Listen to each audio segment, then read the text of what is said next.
Il était une fois une fille nommée Amari. Amari était l'unique enfant d'Eunice, un cadeau venu après plus de 10 longues années d'attente. Eunice avait tout essayé. Elle avait consulté des médecins, supplié des prêtres et demandé l'aide de guérisseurs venant de villages lointains. Après tous ces efforts, la naissance d'Amari ressemblait à un miracle. L'amour d'Eunice pour sa fille était sans limite, et elle lui avait promis de lui offrir le meilleur que la vie pouvait donner. Eunice était une marchande de tissus prospère au marché de Balogo, où les clients affluaient pour acheter ses magnifiques étoffes. Sa boutique était animée et vibrante, remplie de vêtements riches et luxueux qui attiraient les gens comme des abeilles vers du miel.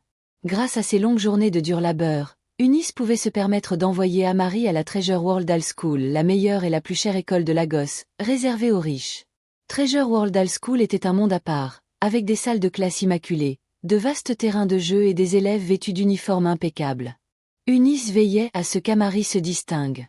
Sa fille portait les plus belles chaussures et était toujours parfaitement soignée. Eunice rendait même visite aux enseignants avec des cadeaux généreux, parfums, jolis sacs à main et douceur. « Merci pour tout ce que vous faites pour Amari », disait-elle avec un sourire, laissant les enseignants émerveillés par sa générosité.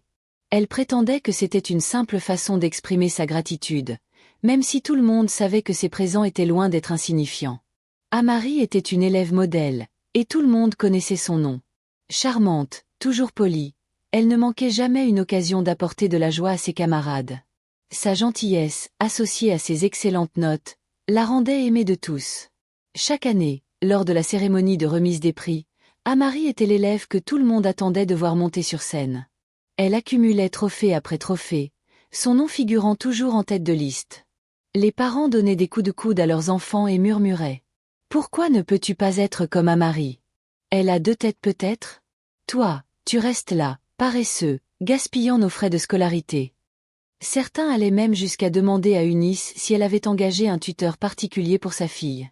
Mais Eunice se contentait de sourire et de secouer la tête. « Amari étudie seule. Je ne l'aide pas, elle est juste brillante, et je rends grâce à Dieu, » disait-elle, la fierté brillant dans ses yeux. En classe, les camarades d'Amari lui demandaient parfois ses astuces. « Comment fais-tu, Amari ? Quel est ton secret ? » demandait-il avec curiosité.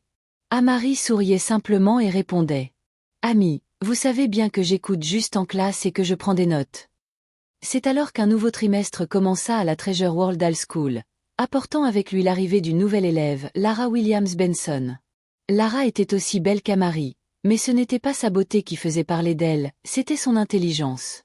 Dès le premier jour, elle impressionna ses camarades avec sa rapidité en mathématiques, résolvant des problèmes plus vite que le professeur lui-même. Ses camarades ne tardèrent pas à la surnommer « la calculatrice ambulante ». « Lara, s'il te plaît, comment as-tu trouvé la solution si vite ?» demanda l'une de ses camarades, les yeux écarquillés d'admiration. Lara sourit timidement. « J'aime juste m'entraîner. Cela m'aide à progresser. » Ses camarades se rassemblèrent autour d'elle, lui demandant des conseils et de l'aide pour leurs devoirs. Lara était toujours gentille et patiente, ne demandant jamais rien en retour, ce qui la rendait encore plus populaire. Bientôt, des murmures parvinrent aux oreilles d'Amari. « Tu crois que Lara sera la meilleure élève maintenant ? » « Je ne sais pas. Peut-être qu'elle surpassera même Amari à la remise des prix cette année. » Ces mots la piquèrent. Amari avait toujours été la star de la classe, connue pour son intelligence et les généreux cadeaux qu'elle offrait à ses camarades et à ses professeurs. Mais l'arrivée de Lara menaçait de tout changer. Après une semaine, Amari décida de faire ce qu'elle avait toujours fait lorsqu'un nouvel élève commençait à briller, lui offrir un cadeau. « Bonjour, Lara. Ceci est juste un cadeau de bienvenue. Je voulais que tu te sentes à l'aise, » dit-elle en tendant à Lara une boîte joliment emballée. Lara hésita, puis secoua la tête. « Oh, merci, Amari, mais ma mère m'a dit de ne jamais accepter de cadeaux de personnes que je ne connais pas bien. » Amari fut déconcertée. Personne n'avait jamais refusé un cadeau de sa part auparavant. Elle força un sourire, mais au fond d'elle, une graine de frustration germa. Les choses empirèrent après le concours de quiz en classe, où Lara mena son équipe à une victoire écrasante, battant celle d'Amari avec une marge de 50 points.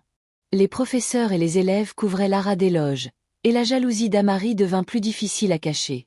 Ce soir-là, Amari rentra chez elle et confia son désarroi à sa mère. « Ma fille, pourquoi pleures-tu » demanda Eunice, observant sa fille avec un sourire en coin. Amari renifla et répondit. « Maman, J'ai essayé d'offrir un cadeau à cette nouvelle fille, Lara, comme je le fais toujours, mais elle a refusé. Et tout le monde ne parle que d'elle. Maman, et si elle prenait ma place? Le visage d'Eunice s'assombrit. Cette Lara. As-tu au moins souri en lui donnant le cadeau? Oui, maman, mais elle ne l'a pas pris. Elle a dit que sa mère lui avait interdit d'accepter des cadeaux d'étrangers. Les yeux d'Eunice scintillèrent d'un éclat froid et calculateur. Elle posa une main sur l'épaule d'Amari, sa voix calme et posée. Ne t'inquiète pas, ma chérie. Continue juste à faire semblant d'être gentille. Je vais m'occuper du reste. Amari hocha la tête, sentant un soulagement l'envahir. Elle savait exactement ce que sa mère voulait dire. Les cadeaux d'Eunice à ses camarades et professeurs n'étaient pas de simples présents. C'étaient des outils. Chaque cadeau portait un prix caché, un échange spirituel. Quiconque l'acceptait cédait inconsciemment une part de son intelligence, de son talent ou même de son avenir. Eunice utilisait ses dons et ses destins pour agrandir son commerce et faire d'Amari la meilleure élève de l'école. C'était un accord tacite entre mère et fille, un secret qu'elle comprenait sans avoir besoin de mots. Eunice se pencha et murmura. Quel est le nom complet de cette fille? Oh, elle s'appelle Lara Williams Benson. Bien. C'est tout ce dont j'ai besoin. Tu peux aller dormir. Cette nuit-là, alors que minuit sonnait et que le monde était plongé dans le silence, Eunice murmura d'étranges paroles. Dans une brume sombre, elle apparut dans la chambre de Lara, se tenant au-dessus d'elle pendant qu'elle dormait. Eunice murmura un sortilège, ses yeux brillant d'une lueur obscure. Quand elle eut fini, elle disparut sans laisser de traces, laissant la pièce aussi silencieuse qu'elle l'avait trouvée. Le lendemain, quelque chose semblait différent chez Lara. Chaque fois qu'un enseignant venait en classe pour enseigner un nouveau sujet, Lara s'endormait en ronflant, faisant rire ses camarades de classe. Elle ne comprenait pas ce qui lui arrivait. Même lorsqu'elle a essayé de le dire à sa mère, Madame Adola, une dirigeante de haut niveau, elle était toujours trop occupée pour écouter. Plus tard, chérie, disait Adola avec dédain. Mais plus tard n'est jamais venu. Lara restait dans sa chambre, pleurant à chaudes larmes, se demandant ce qui n'allait pas. Le cours de mathématiques battait son plein, et tout le monde avait du mal à résoudre le problème au tableau. Lara, la calculatrice ambulante, était généralement la première à lever la main. Aujourd'hui n'était pas différent. L'enseignante a remarqué que sa main s'est levée et a hoché la tête. D'accord, Lara, viens le résoudre et résous-le. Lara s'est levée, sentant les yeux de ses camarades de classe sur elle. Elle s'est dirigée vers le tableau, a ramassé le marqueur, mais au moment où ses doigts l'ont touché, une étrange sensation l'a frappée. C'était comme une secousse soudaine, comme un choc électrique traversant tout son corps. Elle a halté et a laissé tomber le marqueur, sa main picotant comme si elle avait été brûlée. Lara, qu'est-ce qui ne va pas avec toi? Prenez le marqueur et résolvez le problème, a exhorté l'enseignant. Lara a regardé nerveusement, essayant d'expliquer. Je ne peux pas, madame. Ça, c'est étrange. L'enseignant a levé un sourcil, perdant clairement patience. Voulez-vous arrêter d'être stupide et faire ce qu'on vous dit? Lara a essayé à nouveau, en tendant la main, mais la même sensation est revenue, plus forte cette fois-ci. Elle a rapidement tiré la main en arrière et a secoué la tête. L'enseignant soupira et la renvoyant à son siège, déçu et clairement ennuyé. Ses camarades de classe ont chuchoté, surpris par son comportement étrange. Lorsqu'elle s'est assise, elle a senti sa main encore bourdonner. Ça n'avait aucun sens. Même lorsqu'elle a essayé d'écrire dans son cahier, sa main a pétiné douloureusement. Pendant son test cette semaine-là, le même sentiment étrange est revenu. Elle ne pouvait pas tenir son stylo sans que ses doigts ne tremblent, et son papier restait en grande partie vierge. Pour la première fois, elle a échoué à un test. La nuit, ses problèmes ne se sont pas terminés. Dès qu'elle s'est endormie, elle s'est retrouvée dans une pièce sombre et ombrassée.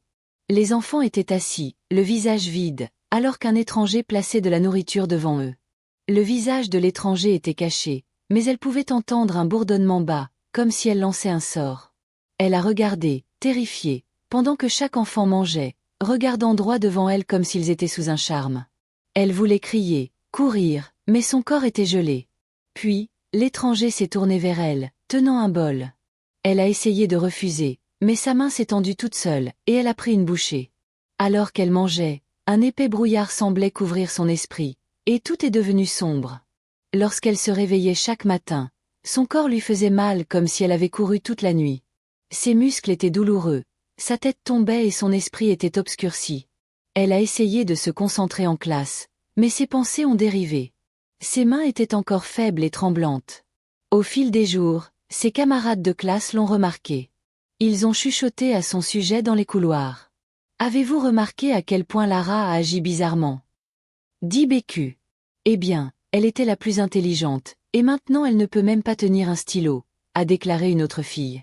Peut-être qu'elle est juste paresseuse maintenant. Lara a senti les chuchotements mais a gardé la tête baissée.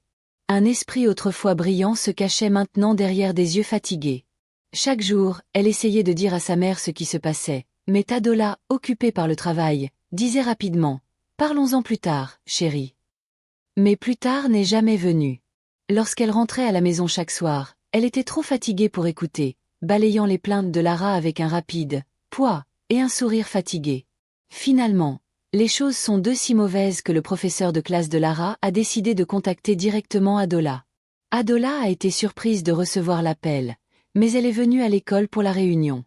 Madame Benson, a déclaré l'enseignante, en choisissant ses mots avec soin. Lara n'est pas la même élève qu'elle était. Elle a eu du mal avec son travail, ne montrant aucun intérêt pour la classe et se comportant étrangement. C'est très inhabituel pour elle, et vous savez qu'à l'école Treasure World Hall, nous avons une réputation à défendre.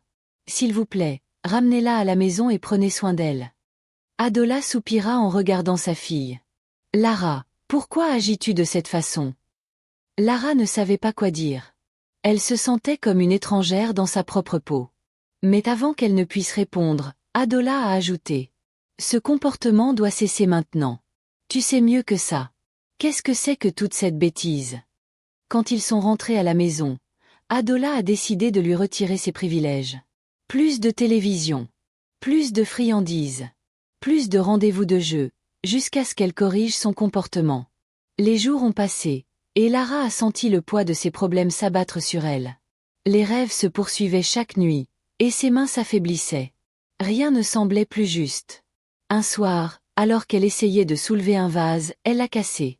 Sa mère est entrée en criant. « Qu'est-ce qui ne va pas chez toi? Vous avez toujours tenu ce vase pendant longtemps. Pourquoi as-tu devoir besoin de le casser? » Maman, dit-elle doucement, en regardant vers le bas. Je veux arrêter d'aller à l'école. Adola la fixa sous le choc. Lara, qu'est-ce qui t'est arrivé? Mais vous aimez l'école. La voix de Lara a vacillé. Je ne me sens pas bien. Je ne peux pas l'expliquer. S'il vous plaît. Puis-je rester à la maison? Adola n'a pas répondu tout de suite, mais un regard d'inquiétude a clignoté dans ses yeux. Elle ne comprenait pas ce qui se passait avec sa fille, mais quelque chose n'allait clairement pas.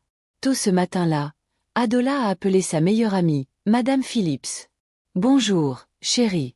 Je ne serai pas au travail aujourd'hui.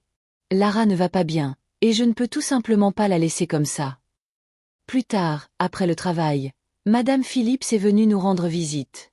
Ils se sont assis dans le salon, et Madame Phillips a jeté un coup d'œil à son amie. « Adola, ça fait un moment que je ne t'ai pas vue à l'église, » a-t-elle dit gentiment. « Que se passe-t-il? » Adola soupira. « C'est juste le travail, la vie, vous savez.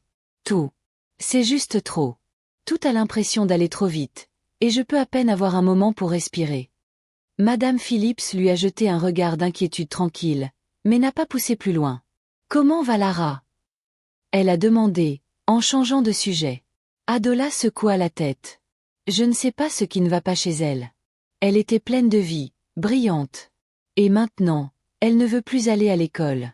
C'est comme si quelque chose avait changé, et je ne sais pas ce qui lui arrive. » Juste à ce moment-là, Lara est descendue les escaliers. Dès que Madame Phillips a posé les yeux sur elle, elle s'est figée, son visage pâlissant. Elle avait l'air horrifiée, comme si elle venait de voir un fantôme. « Jésus! Lara! Qui t'a vidé? » Madame Phillips a pleuré, sa voix tremblante. Adola a été sursaisée. Madame Phillips, de quoi parlez-vous? Tu ne vois pas? Tout ce que je vois quand je regarde Lara. C'est comme si elle portait juste des chiffons. Quelqu'un a altéré la gloire de votre fille. Tu ne vois pas? Madame Phillips était une femme très priante qui n'a jamais plaisanté sur sa relation avec Dieu. Au fur et à mesure qu'elle parlait, Lara se sentait déjà faible et confuse. Elle s'est effondrée et s'est mise à pleurer. Madame Phillips s'est levée, plaçant sa main sur la tête de la fille sans hésitation. Elle a commencé à prier, sa voix ferme et remplie d'autorité. Au nom de Jésus, tout pouvoir qui a altéré la gloire de Lara, je le décrète, détachez-vous d'elle dès maintenant. Suite de l'histoire en français. En entendant la prière de Madame Phillips, Lara se mit à tousser violemment, puis, soudainement, elle tomba à genoux en serrant son ventre. Je décrète, au nom de Jésus, selon la parole de Dieu, aucune arme forgée contre Lara ne prospérera. Toute langue qui s'élève contre elle en jugement sera condamnée. À ces mots, Lara poussa un cri et vomit une substance blanche et grumeleuse. C'étaient les choses qu'elle avait été forcée de manger dans ses cauchemars. Adola ne pouvait que regarder, choquée et horrifiée, réalisant pour la première fois à quel point elle avait été spirituellement aveugle. Enfin, Madame Phillips cessa de prier et prit une profonde inspiration. Elle posa un regard sévère mais rempli de compassion sur son amie. « Tu as été négligente, Adola. Mon Dieu! Tu étais tellement absorbée par ton travail et tes responsabilités que tu n'as pas vu ce qui se passait avec ton enfant. » Adola tomba à genoux et serra sa fille dans ses bras, les larmes aux yeux. « Je suis tellement désolée, ma chérie. J'aurais dû te protéger. » Madame Phillips posa une main sur l'épaule d'Adola et lui dit avec gravité. « Ne sais-tu pas que ce monde est un endroit cruel? Il y a des gens qui traquent les étoiles, des gens prêts à tout pour voler la destinée d'un enfant, surtout un enfant aussi brillant que Lara. Tu dois rester proche de Dieu. Vous devez prier ensemble, chaque jour, sans relâche. Ne laisse plus jamais quelqu'un éteindre la lumière de ta fille. » Adola hocha la tête, sentant le poids des paroles de son amie. Pour la première fois depuis longtemps, elle comprenait ce qui lui manquait. Elle se fit alors une promesse silencieuse. Plus jamais elle ne laisserait quelqu'un voler l'avenir de sa fille. Après ce jour, Adola s'assura de passer chaque instant avec Lara à prier et à lire la Bible. Chaque matin, elles récitaient des versets ensemble et demandaient la protection et la guidance de Dieu. Avec le soutien de sa mère, Lara sentit peu à peu ses forces revenir. Ensemble, elles reprirent ses leçons en ligne pour rattraper les cours manqués. De manière surprenante, les cauchemars cessèrent aussi. Quand Lara retourna enfin à l'école, elle se sentait forte, préparée et concentrée. À l'école, son retour étonna tout le monde. Elle reprit la tête de la classe dans chaque test et examen. Lors de la cérémonie de remise des prix, elle fut déclarée meilleure élève de l'année. Ses camarades l'acclamèrent, mais, assise dans la salle, Amari sentit la colère monter en elle. Elle rentra chez elle, son visage assombri par la rage. « Maman! Maman, où es-tu » cria-t-elle en entrant. Eunice sortit de la chambre, calmement. « Je suis là. Qu'est-ce qu'il y a ?»« Tu ne peux pas croire ça. Lara est de retour et elle a tout gagné. Elle est redevenue la meilleure. Tout notre travail est fichu. » Eunice plissa les yeux, son regard devenant glacial. « Fichu, tu dis ?» Elle posa une main sur l'épaule de sa fille. « Ne t'inquiète pas. Cette fois-ci, je vais la faire disparaître une bonne fois pour toutes. » Cette nuit-là, alors que Lara dormait paisiblement, Eunice passa à l'action. Murmurant des incantations, elle apparut dans la chambre de Lara comme une ombre. Elle leva la main pour attaquer. Mais soudain, un frisson parcourut l'air. À la maison, allongée dans son lit, Adola sentit un choc puissant dans son cœur. Elle se redressa brusquement et commença à prier, ressentant une urgence qu'elle n'avait jamais connue auparavant. « Seigneur, je décrète au nom de Jésus, toute puissance qui s'oppose à mon enfant ou à ma famille, que le feu de Dieu descende et les consume maintenant. » À cet instant, une vague de lumière remplit la chambre de Lara. Un éclair de feu divin frappa Eunice en pleine poitrine. Elle hurla et s'effondra au sol, son corps enflammé par une puissance invisible. « Non !» Elle se tordait de douleur, tentant d'éteindre les flammes qui dévoraient sa main. Dans une explosion soudaine, son corps disparut de la chambre de Lara et réapparut chez elle, projeté au sol, son bras marqué par des brûlures surnaturelles. Amari, réveillée par les cris, accourut dans la chambre de sa mère. « Maman! Oh mon Dieu, qu'est-ce qui se passe ?» Eunice halta, regardant sa main en feu. « Je ne sais pas. Le feu ne s'arrête pas. » Amari resta figée, terrifiée. Désespérée, elle prit une décision. Le lendemain matin, à l'école, Amari chercha Lara du regard. Tremblante, les yeux emplis de peur, elle s'approcha d'elle. « Lara, s'il te plaît, j'ai quelque chose à avouer. Écoute-moi. » Lara la regarda, intriguée. C'était moi et ma mère. On a tout fait, tout ce qui t'est arrivé, c'était nous. Je voulais que tu échoues. Alors j'ai demandé à ma mère de... Sa voix se brisa. S'il te plaît, dis à ta mère d'arrêter, dis-lui d'arrêter le feu. Ma mère souffre, elle ne peut plus s'arrêter de brûler. Lara resta immobile, abasourdie par cette révélation. Amari, honteuse, baissa la tête et s'éloigna, les épaules affaissées.